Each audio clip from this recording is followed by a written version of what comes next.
Mantop farm. Buying that place had seemed like a good idea when I first saw it on a clear, fine summer's day.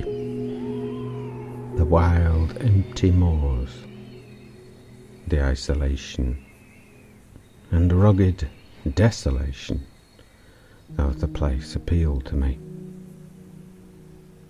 But when I returned to actually live there 3 months later, and the leaves were falling and the wind was howling, and rain was falling horizontally as I put the key in the latch of my front door, I couldn't help but feeling that I might have made a mistake, and I might have let myself in for something I'd not ever experienced before.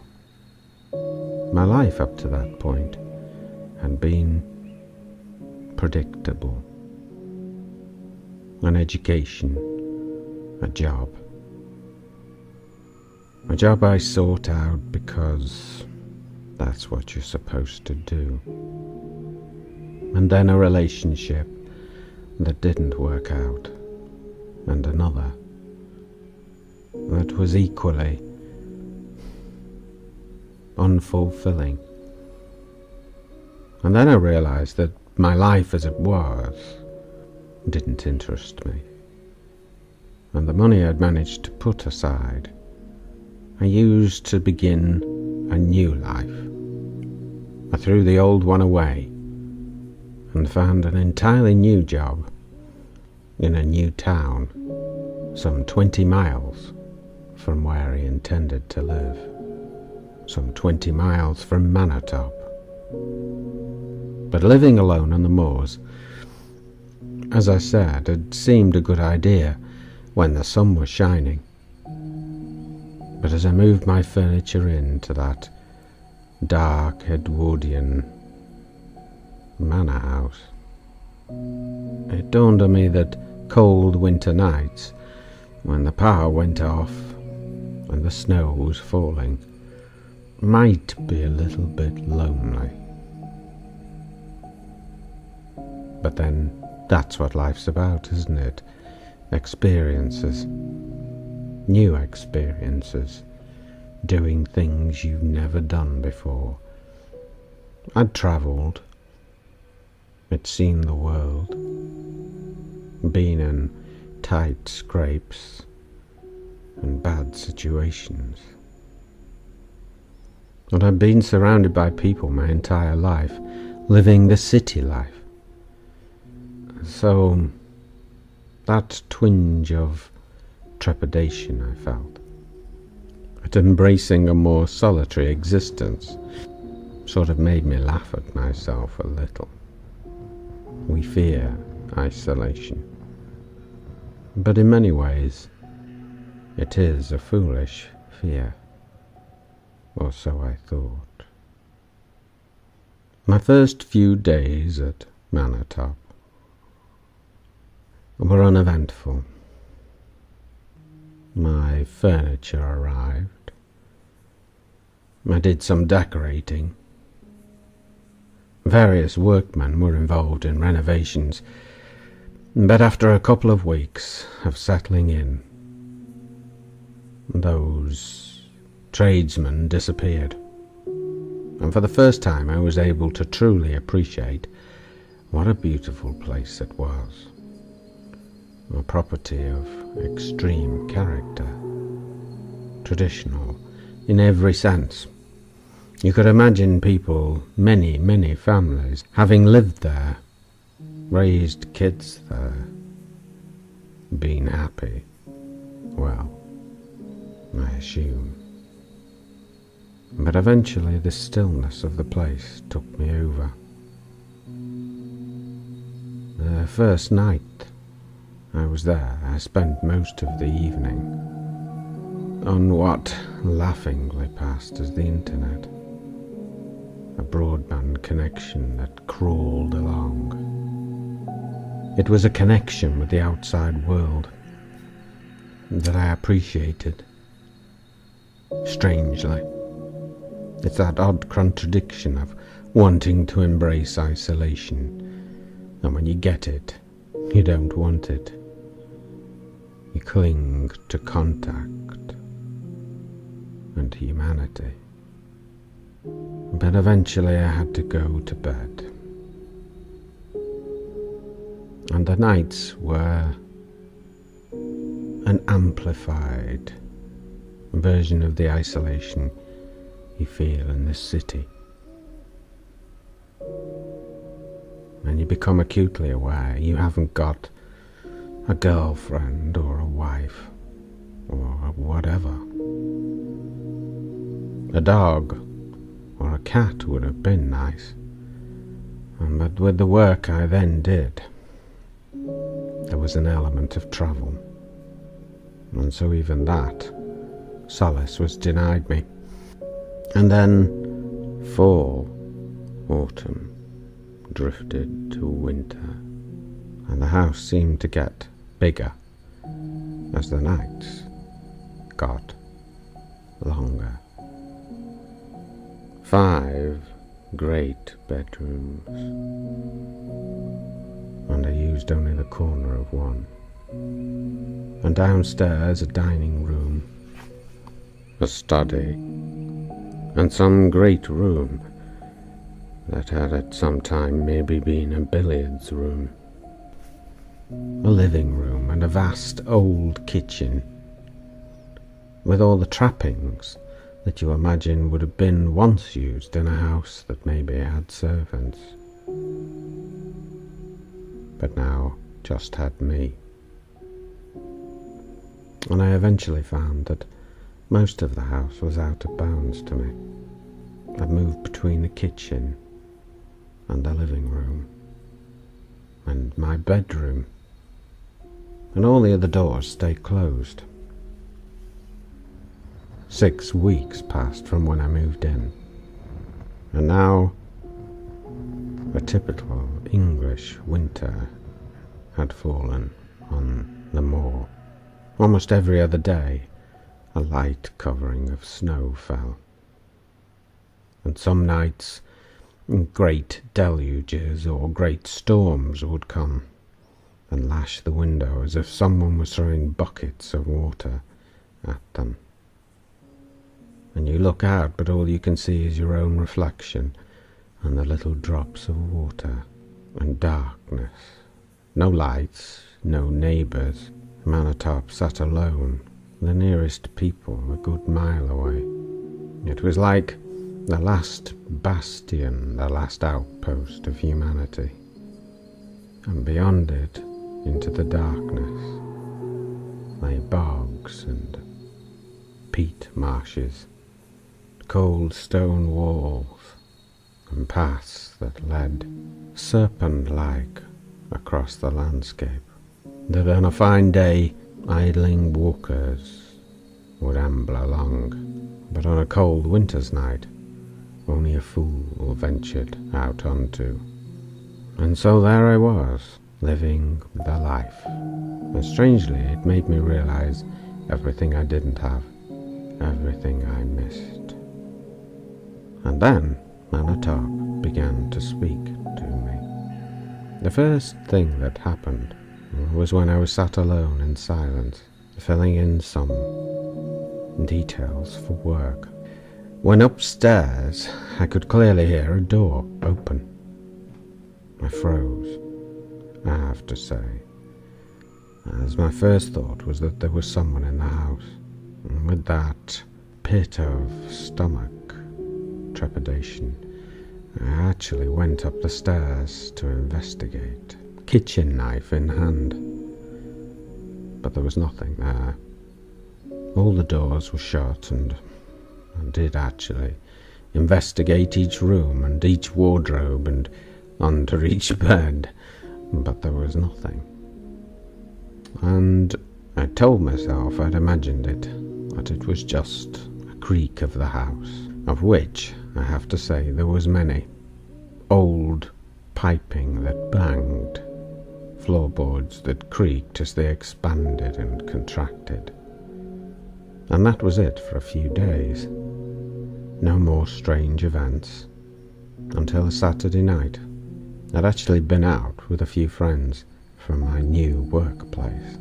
I got home late, and when I did, there was a light on in the living room, but I hadn't left any lights on, and it didn't look like a light I owned. It looked to all the world like an oil lamp, and for a fleeting second, as I walked towards the front door, I was sure I saw someone, a shape, a shadow. Strange in that situation, you don't have any choice but to continue. What do? Do you run away and cower in the undergrowth and hope they go away? I looked to the keyhole in the door, and then I looked back to the window, and there was no light. And I went in, turned the lights on, and there was nothing. The house was exactly as I left it. Silent, still, not a sound, not a movement. Anyway, I had to convince myself that I was just imagining the whole thing. You know, like when you go somewhere new, somewhere a little unusual, a little fearful. There is always that tendency to imagine you heard a noise or you saw something move that in any other circumstance wouldn't bother you. But the mind elevates it and turns it around and turns it into something it's not, and that's what I told myself as I climbed the stairs and went to bed. But sleep that night didn't come easy. I kept thinking I could hear someone talking far away in the depths of the house. Downstairs at the bottom of the stairs was a door, and the door went down into a cold and dank cellar.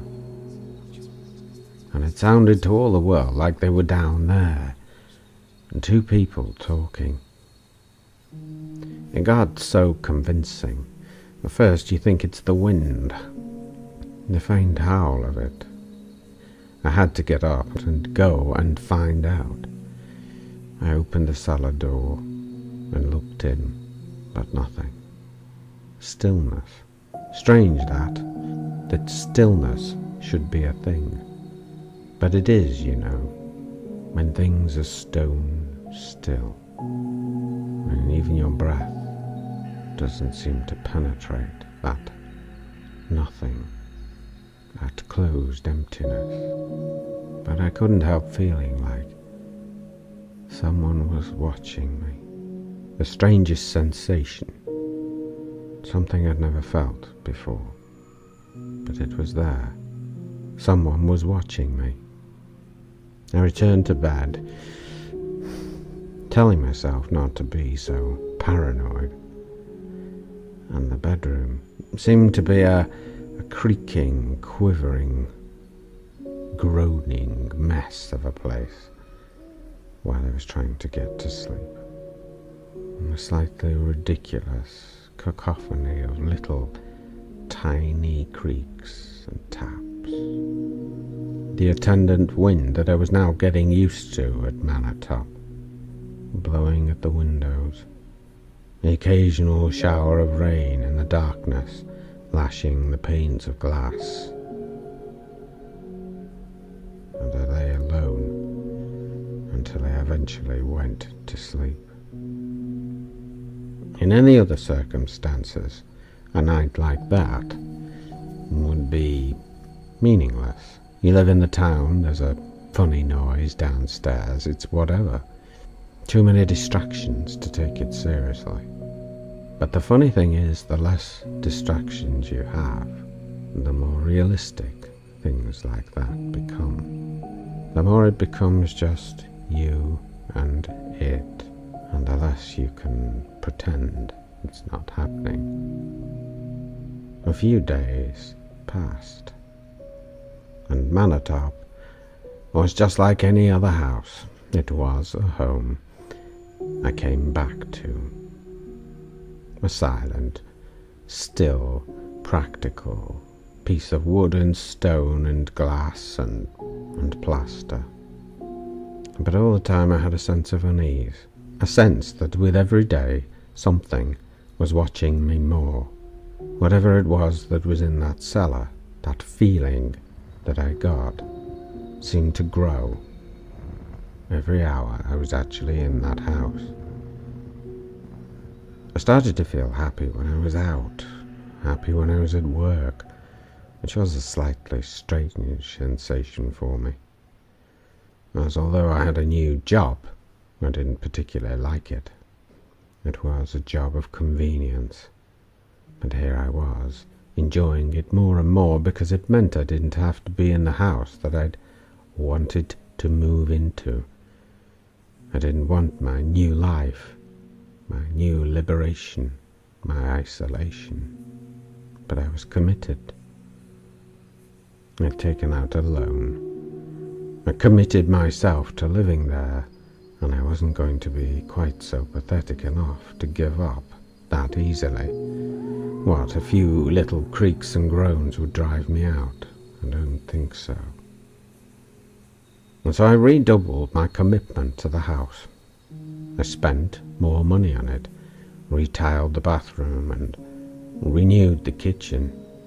Maybe I thought if I put more of myself into the place, I'd feel happier being there. But this seemed to make things far worse. It was then the house seemed to come to life. I came home just as the kitchen was finished. The workmen added the last finishing touches. A freezing December night, and they were glad to be off because snow was forecast. Snow. Strange how snow in cities brings people to a halt because it, gets to 1/4 of an inch in depth. Yet here I was living in a house where when it snowed, it was unbelievable. Wild, bitter, 60-mile-an-hour winds. If you had any gap anywhere, snow would find its way in. It buried the car, buried the road, and I was cut off. For the first time I couldn't actually escape Mantop. Couldn't get to work, even if I wanted to be there. Couldn't get out, couldn't get to the shops, something I was slightly unprepared for. But as the snow fell that night, it was like the house knew I couldn't escape. I went to bed at 10:30, and hardly had I actually put my head to the pillow, I could hear someone knocking downstairs. A hard thud at the door. It went through my mind that it might be some lone traveller out, stuck in a car, desperate for help. I threw on my clothes and rushed downstairs, but on opening the door there was no one there. Snow burst its way in and the wind pushing me back, making me squint to keep out those harsh ice crystals. They were not cute and fluffy little delights anymore, but each a little tiny weapon that whipped my skin. But there were no footprints either. Nothing. I looked out into the darkness. No sign of life. I was alone. I slammed the door shut, kicking snow out of the way that had come into the house, fallen inwards from the drift that was building up against my door. And I told myself it must be some tree or something blowing about, and I've misheard it. I checked the back door and checked the windows just to be sure, and went back upstairs. But my bedroom door was shut. I was sure I'd left it open. It was closed, and I could hear a voice from inside, low, whispered. I was sure they said, "Don't let him in. Don't let him in. You know your ridiculous imaginings." I told myself it must be the wind, pulled the handle and pushed the door open. It was stuck, obviously. That's what I told myself, stuck. But at this point I had no choice really but to accept that the house might have a ghost. I didn't want to accept it. I denied it to myself up until this point. But yes, hearing a voice inside the room, I had to actually give it credence. A friendly ghost, that was it, I said to myself. A friendly ghost in the old, haunted Mantop farm. But that ghost, or whatever it was, wasn't going to let me off that lightly. I climbed into bed, and the room was cold, ice cold. To be expected, I thought, as I lay there shivering. It's an old house. Its heating system, those big old radiators, but it didn't work as well as it should, and I put it down to that and the howling wind that seemed to find a million ways into that room. You could feel little drafts on your face, coming from a variety of directions. I knew I had to put the light out. I had to put the light out because I had to embrace being there. If I left the light on, well, hadn't I lost? The last time I'd had the light on was when I was a child. I hadn't had the light on while I slept for 20 years, but I hesitated. I didn't want to turn it off. I wanted to leave it on, but I couldn't. I had to man up, and so I reached over and flicked the switch. And darkness consumed me. The wind howled, and the snow tapped, like sand being thrown at the window, but the house felt so still at the same time. That stillness of the cellar surrounded me again, and again from that darkness I felt like I was being watched, as if the stillness itself was something, as if it concealed something, when those eyes observed me. And with that a sense of unease, of dread, of fear. I couldn't take it. I turned the light back on. I cowered it out. I had that peculiar tingling sensation across my skin. And then an enormous crash downstairs. My God, what's that? I said to myself.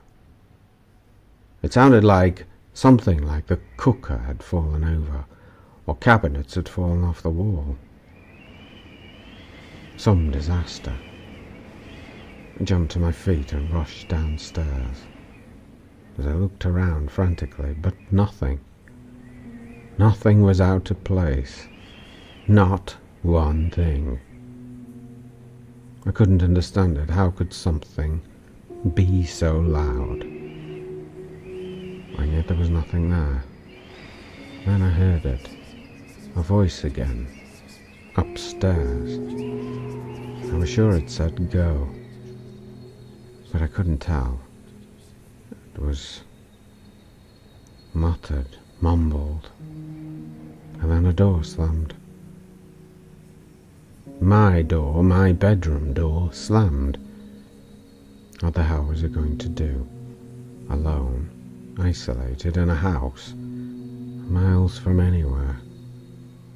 If I'd been in the town at this point, I'd have just gone out. But I couldn't. I was trapped.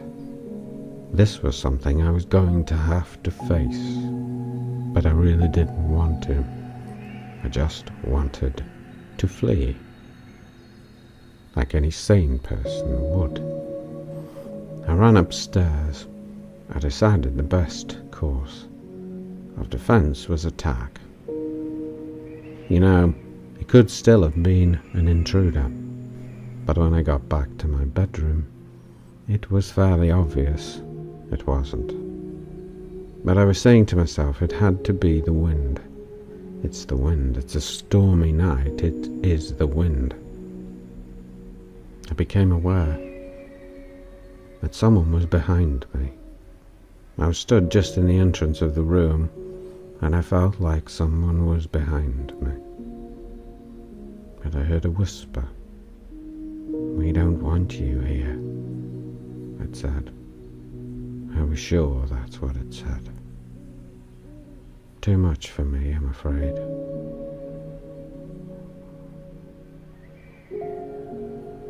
I wheeled around. That sound seemed to blend in with the actual sound of the storm outside. The wind, the whistling, the howling. My mind playing tricks on me, I said to myself. This is what this whole thing is. My mind playing tricks on me. I'd never been alone in a place like that. I'd never really been alone, in truth. And it's amazing what your mind can come up with to keep you amused in the absence of company. So I went back to bed, and eventually I went to sleep. I pulled the covers over my head and told myself that whatever was there, whatever it was, wind, ghosts, that if I just stayed under the covers, eventually morning would come. Strange for a grown man to do that. But it serves you as a child, and it serves you as an adult too. When reason and rationality take a vacation. The next morning was quite breathtaking.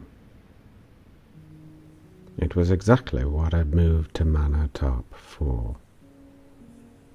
The snow had filled the landscape.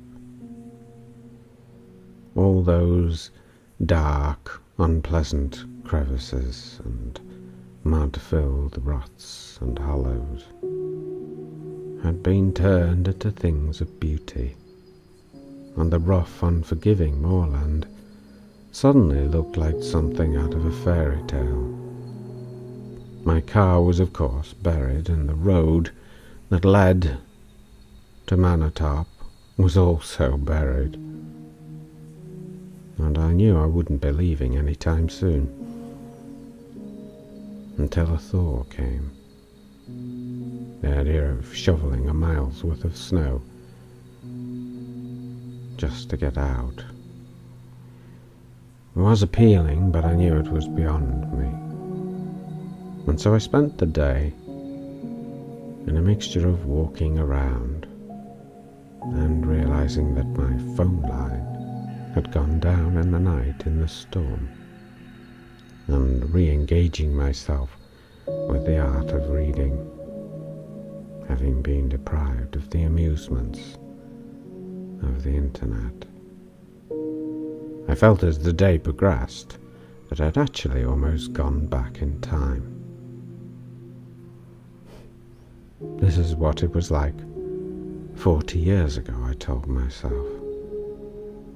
And for all Mantop's peculiarities, I started to think that maybe after all it was all worth it, and that even the night's events had been like a rite of passage. You know, giving up on the safety and security and cotton wool existence of city life, and the breathtaking afternoon slowly clouded over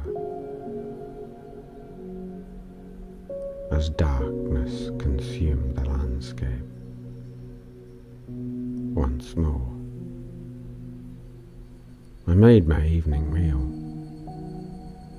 and sat in the kitchen, eating it, looking out as the last vestiges of light disappeared over the horizon, and the entire world was dark. I went back to the living room, where the old grandfather clock I'd bought specifically for the place ticked away the evening, and Mantop seemed strangely peaceful. I felt as if it had maybe accepted me, that we'd gone through some travail together, some turmoil, and now we were united. But the wind was picking up again. Another storm had been forecast.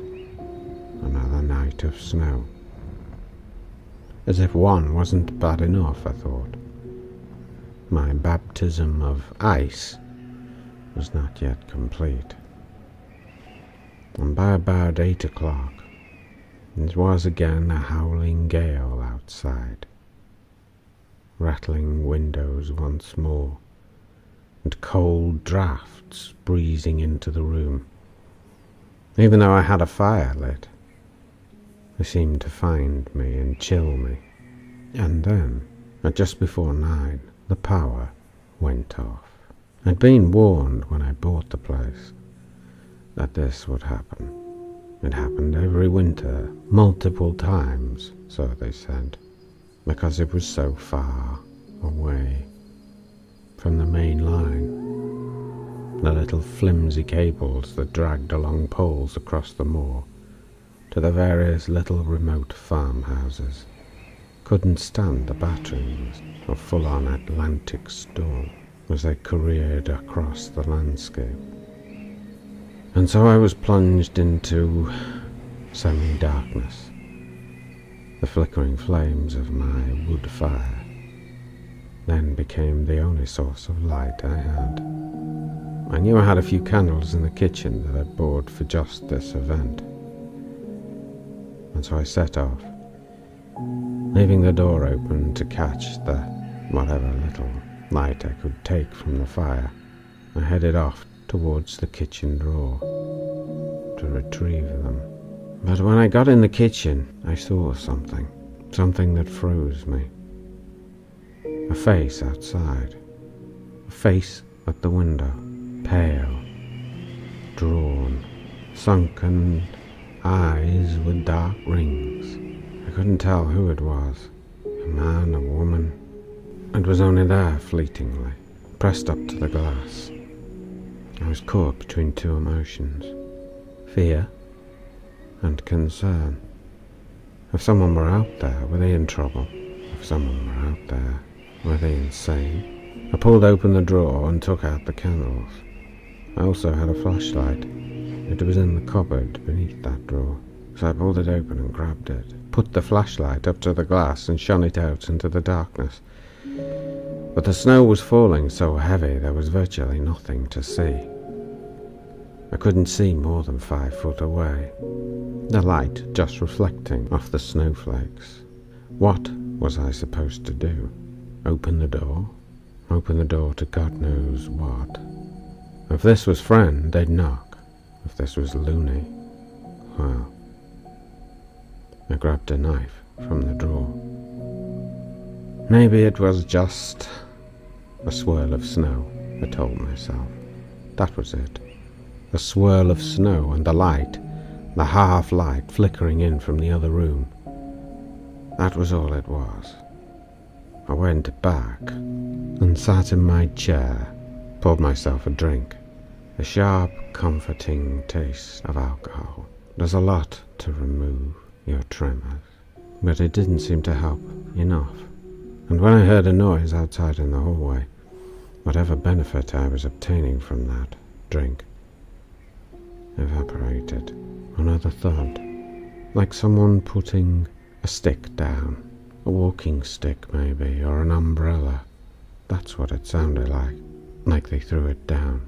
Again I had no choice. I had to go and look. Had to convince myself, had to know. I opened the door. The hallway was cold, dark. I'd taken the flashlight with me. I shone it to the left and up the stairs, and to the right and towards the front door, but nothing. Empty, still. No one. I was beginning to get a little bit sick of it. If this was a ghost, I told myself, I didn't appreciate its humour. I didn't appreciate its company. I didn't want it there.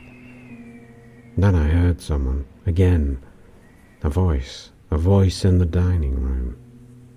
I was sure they said, "Why is he here? Why is he even here? Tell him." That's what I thought they said. I flung open the door, shone the light in.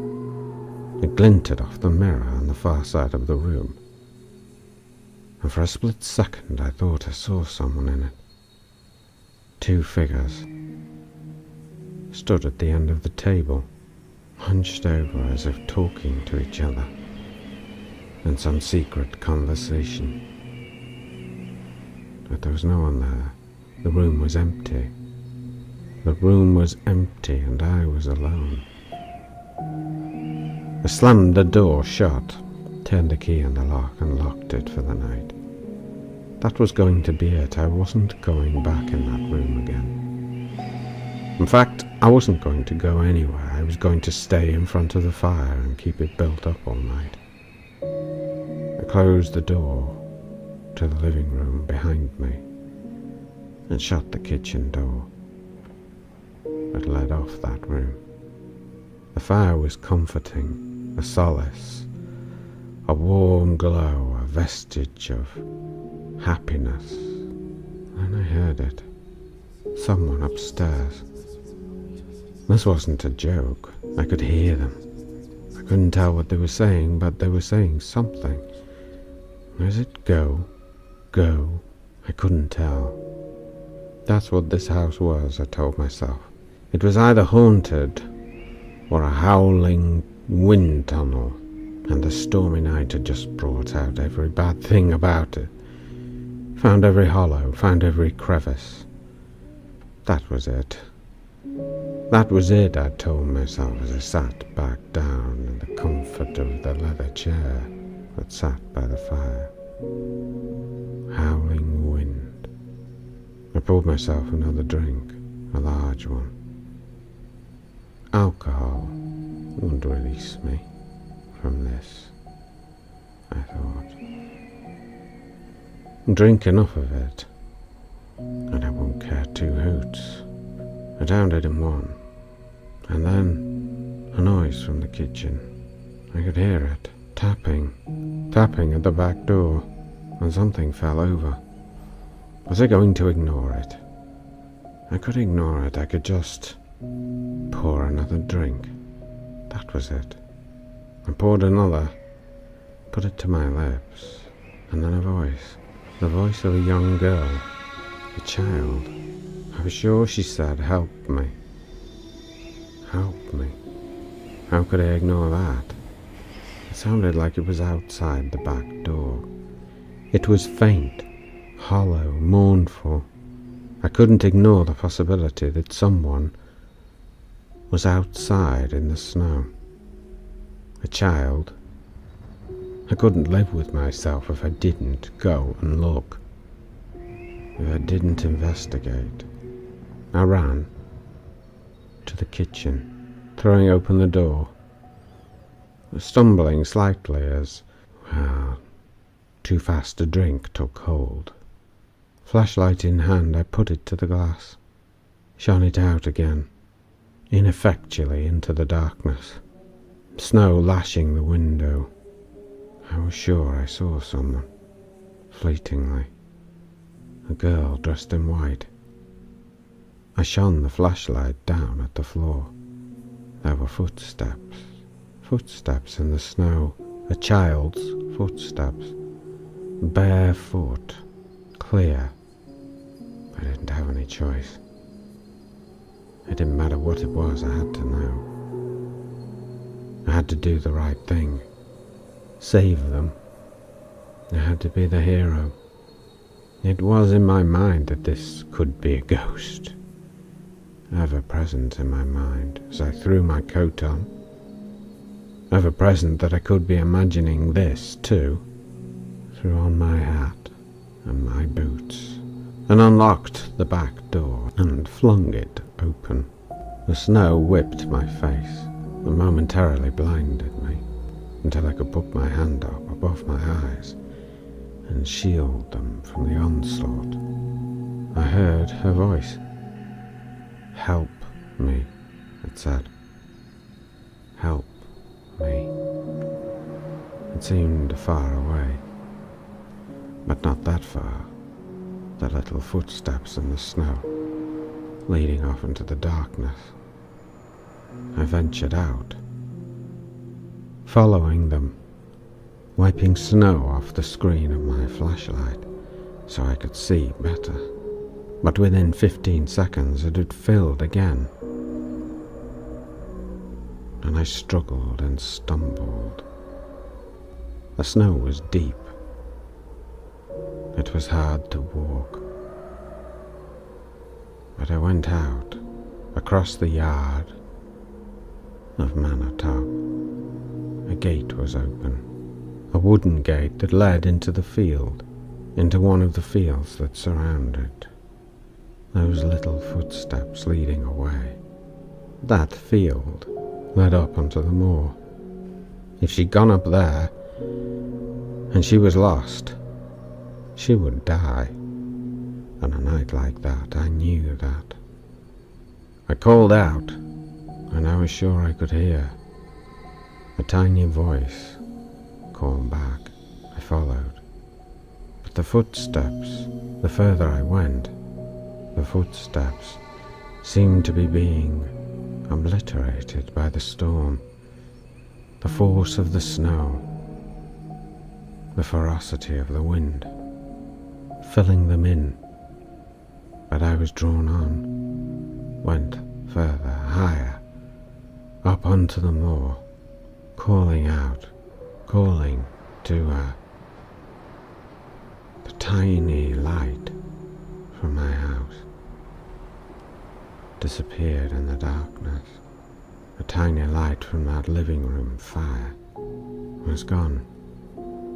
I looked back, and it was darkness behind me, and my footsteps were filling with snow. The tiny footsteps in front of me had gone. Which way was it? Should I carry on? I called. A faint, eerie voice called back to me. Called back and then disappeared into the howl of the wind. Like some banshee, it seemed to cut into my soul, almost as if the very wind itself had called me there. I turned around. There was nothing behind me, nothing in front of me. Which way had I come, I thought. I could barely make out the impression of my foot, of my feet leading away in one direction. I followed it, 20 yards in the darkness, utter darkness, but nothing. Nothing. There were no footsteps. I was lost on the moor, lost in the dark, on the wind, on the snow. And it was cold, unbelievably cold, and only then did I realize my folly. A drink, the warmth of the fire, a thin coat, just a shirt on underneath, just a thin pair of jeans, and they were now wet with snow, wet and ice cold, freezing to my skin, and a howling wind, like voices in the wind, like a lament. I stumbled on, struggled, cold ice. My hands were freezing. I'd gone without gloves. To rescue the child. To rescue a child. But there was no child. The child was gone. She was lost. If she was there, she was no more, no less safe than I was myself. My steps became heavy. My hands became claws. My eyes fused with ice crystals on my lashes. Cold, unimaginable cold, as the snow blew over me.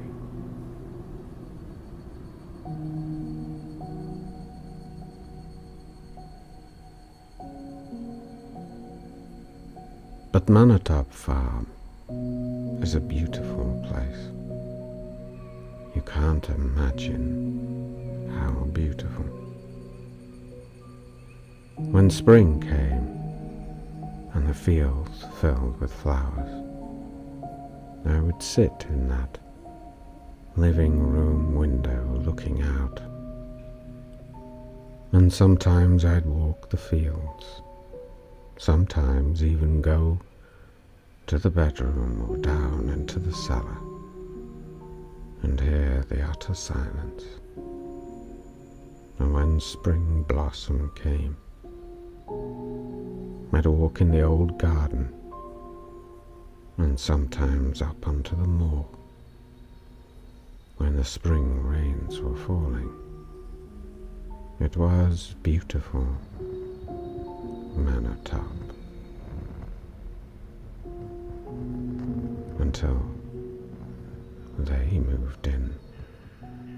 I moved in on a day in early May.